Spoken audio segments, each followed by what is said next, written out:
रिजवी साहब अमीर हैं तहरीक लब्बैक पाकिस्तान के, ज्वाइन कर चुके हैं। बहुत शुक्रिया आपका। अस्सलाम वालेकुम। साद साहब, सबसे पहले तो मुझे बताइए हुकूमत को पेट्रोलियम प्राइस कम करने के हवाले से आपने कहा है कि अगर आपने कम नहीं की तो फिर हम वही करेंगे जिसके लिए मशहूर हैं। तो सर, आप लोग तो मशहूर हैं धरना देने के लिए, तो क्या फैजाबाद पर फिर धरना देने जा रहे हैं? बिस्मिल्लाहिर्रहमानिर्रहीम। सबसे पहली बात यह है कि हमने हुकूमत को पहले भी तंबीह किया था कि पेट्रोल की कीमतों में इजाफा मत किए, लेकिन हुकूमत ने जिद और अपनी अयाशियों को बरकरार रखा।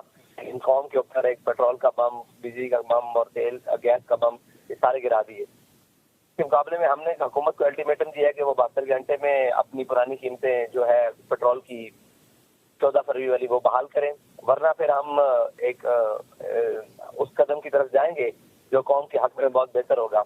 और ये कहना कि जनाब एहतजाज की तरफ जा रहे हैं, मेरे भाई कौम को इन्होंने इस नहज तक पहुंचा दिया है, गरीब आदमी की रोटी पूरी नहीं हो रही, वो एहतजाज का सोचता ही नहीं है। ये तो हम है कि हम सांस ले रहे हैं और कोई इनके खिलाफ बात कर रहे हैं, कोई इनको जगा रहे हैं, वरना तो कौम तो नहज में पड़ी है कि उनको सर उठाने का मौका नहीं मिल रहा। तो ये अभी आप कबल अज वक्त कहना है कि यही होगा वो होगा, उम्मीद हम अच्छे की कर रहे हैं कि गवर्नमेंट हमारे अल्टीमेटम के अंदर कीमतें वापस ले ले। सर मुझे बताइए, कोई हिकमत अमली तो बनाई होगी ना?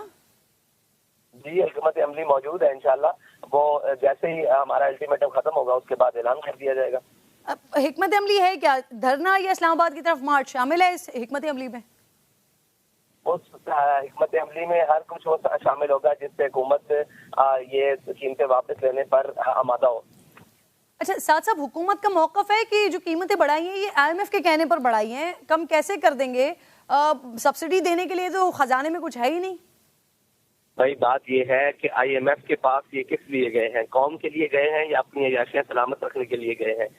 कौम का फिक्र है तो जो तकरीबन 1.25 लाख 1.5 लाख गाड़ी है जो हुकूमत पाकिस्तान के ज़ेर इस्तेमाल है, उसकी जनाब पेट्रोल की कंजम्पशन कम की जाए, उसकी तादाद की कम की जाए, अपने वजीरों और मशीरों की तादाद की कम की जाए।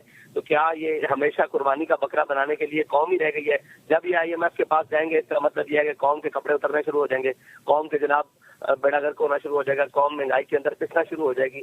ये तो मुमकिन नहीं है ना। तो हमेशा IMF के दरवाजे पर ये जाते हैं अपनी अयाशों के लिए और कौम पिस के रह जाती है। जरूरी नहीं है अगर ये हुकूमत में आए क्यों है और ये इनके पास हुकूमत हाकिम कहते किसको है जो कौम को फैसिलिटेट ना दे सके, जो कौम को चीजें सब्सिडाइज करके ना दे सके, और वो हाकिम तो होता ही नहीं है।